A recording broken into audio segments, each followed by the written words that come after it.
أعوذ بالله من الشيطان الرجيم. بسم الله الرحمن الرحيم. Assalamualaikum warahmatullahi wabarakatuh. Jumpa lagi Sobat Pulsa, jumpa lagi dengan saya Pak Guru di Pak Bas Channel, channel YouTube yang membahas pembelajaran kimia di kelas. Pada video kali ini akan kita bahas fraksi-fraksi minyak bumi. Ar-Rahimuna yarhamuhumur Rahman tabaraka wa ta'ala. Oke, sebelum kita bahas lebih lanjut, jangan lupa subscribe, tekan tombol like, dan tinggalkan jejak komentar Anda pada video ini. Semoga video ini bermanfaat. Oke, untuk Sobat Pulsa, jika kalian ingin bertanya tentang pembelajaran kimia di kelas, baik PR, atau tugas-tugas, atau soal-soal kimia, silahkan kalian ketik pertanyaan kalian di kolom komentar di bawah video ini. Insya Allah jika ada kesempatan akan saya jawab. Oke, Sobat Pulsa, di sini ada fraksi-fraksi minyak bumi. Fraksi-fraksi minyak bumi itu dihasilkan oleh proses pengolahan minyak bumi, yaitu melalui proses destilasi bertingkat, ya. Apa itu destilasi bertingkat? Destilasi bertingkat adalah pemisahan atau pemurnian minyak bumi berdasarkan kemampuan untuk menguap atau berdasarkan perbedaan titik uap. Ya, Sobat Pulsa, seperti inilah model dari destilasi bertingkat untuk pengolahan minyak bumi. Kita lihat di sini. Oke, dari sumur-sumur minyak bumi, ya, di tambang-tambang minyak bumi, kemudian diambil, ya, kemudian diangkut oleh kapal pengangkut minyak. Ini minyak buminya dalam wujud minyak mentah atau crude oil. Lalu minyak mentah ini atau crude oil ini dimasak, ya, dengan bantuan sumber api di sini, ya. Kemudian melalui destilasi bertingkat. Untuk minyak bumi yang mengandung komponen dengan suhu yang rendah, dia akan menguap lebih tinggi. Oke, ini berwujud gas, yaitu mulai dari biogas dan LPG, ya. Ini untuk bahan bakar rumah tangga maupun petrokimia. Bisa berisi gas metana dan propana, butana. Kemudian untuk fraksi kedua, ya, di sini berarti titik didihnya lebih tinggi lagi dibanding yang tadi, yang fraksi satu.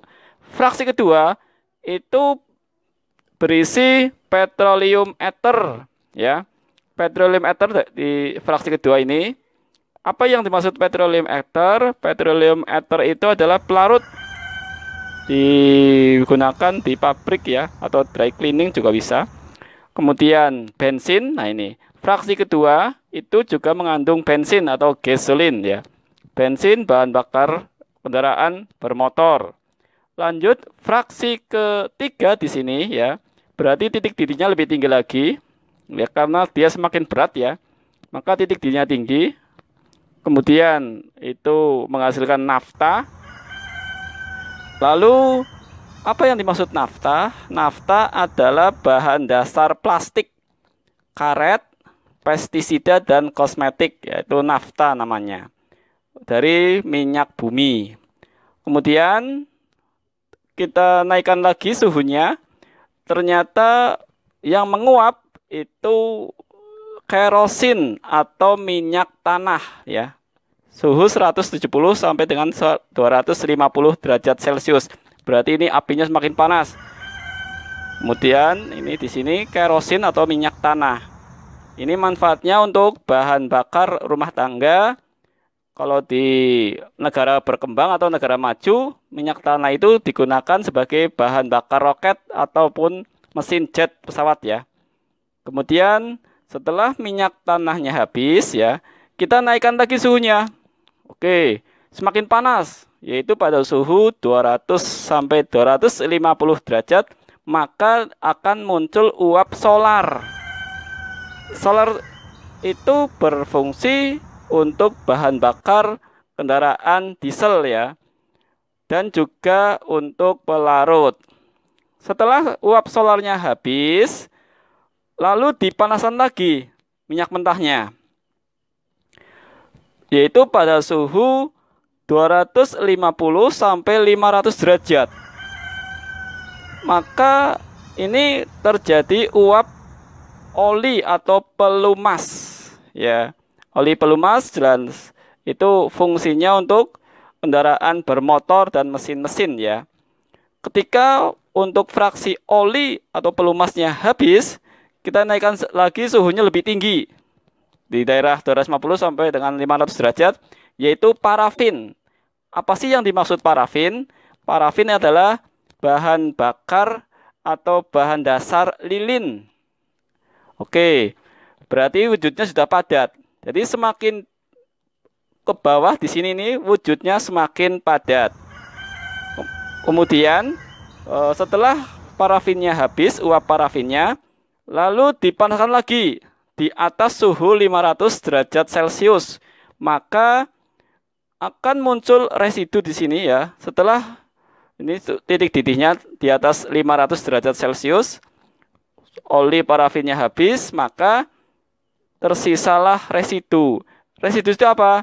Ya, residu itu berupa aspal yang manfaatnya untuk pembuatan jalan raya.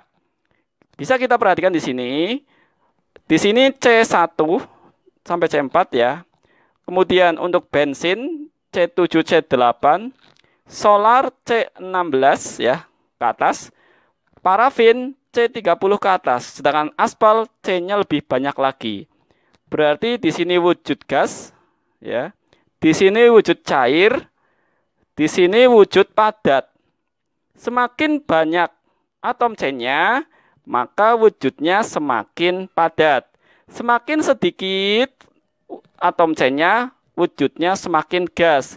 Makanya kemarin sudah dibahas di video sebelumnya ya, bahwa jumlah atom sedikit itu titik didihnya semakin rendah.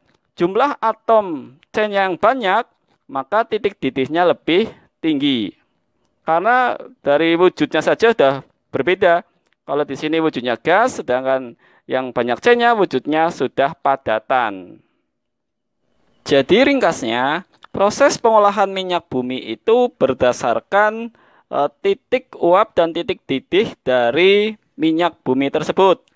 Di sini ada fraksi-fraksinya yang dari titik didih rendah sampai dengan titik didih tinggi. Ini namanya destilasi bertingkat ya. Di sini ada fraksi-fraksi bertingkat. Demikian pembahasan kali ini. Untuk Sobat Pulsa yang ingin bertanya mengenai pembelajaran kimia di kelas atau tugas, PR, ataupun soal-soal kimia, silahkan kalian tulis di kolom komentar di bawah video ini ya. Insya Allah jika ada kesempatan akan saya jawab. Semoga manfaat. Wassalamualaikum warahmatullahi wabarakatuh. صلى الله على محمد صلى الله عليه وسلم